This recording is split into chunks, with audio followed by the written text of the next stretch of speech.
Je te l'ordonne, dit-il au paralytique. Lève-toi, prends ton lit et va dans ta maison. Et à l'instant, il se leva en leur présence, prit le lit sur lequel il était couché et s'en alla dans sa maison, glorifiant Dieu. Tous étaient dans l'étonnement et glorifiaient Dieu. Remplis de crainte, ils disaient « Nous avons vu aujourd'hui des choses étranges. » Merci pour ce texte important qui nous montre que Jésus, lorsqu'il enseignait avec puissance. La puissance de Dieu se manifestait.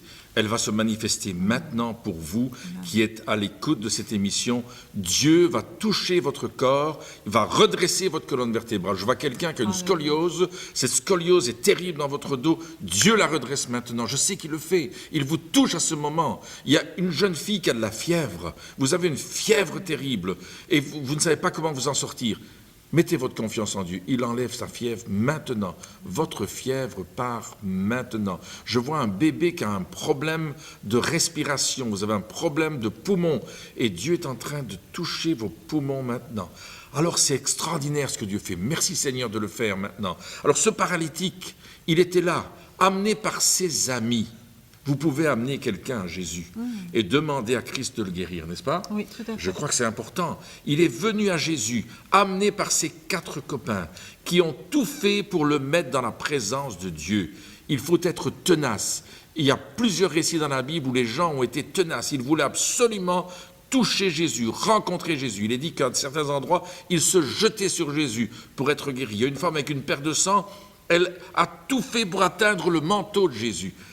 Il y a quelque chose que vous devez faire aujourd'hui, c'est venir dans la présence de Jésus. Et ce paralytique, il est venu, conduit par ses amis. Et quand Jésus l'a vu, il a dit, tes péchés sont pardonnés.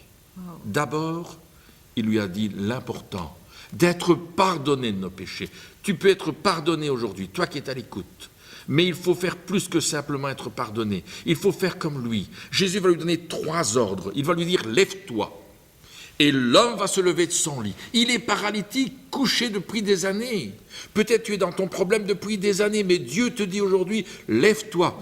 2e ordre, il va dire, prends ton lit. Les gens vont voir qu'il est réellement guéri. Parce que non seulement il se lève, mais il prend ce lit en dessous de son bras, et puis il va lui dire, rentre à la maison. Et pourquoi dit-il cela? Pour que les autres qui vivaient avec lui, ceux de son entourage, voient que cet homme, paralytique depuis tant d'années, était réellement guéri par la puissance de Dieu. Prions juste un instant.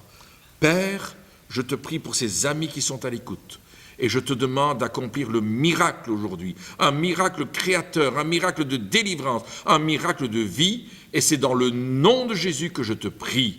Merci de le faire maintenant. Amen.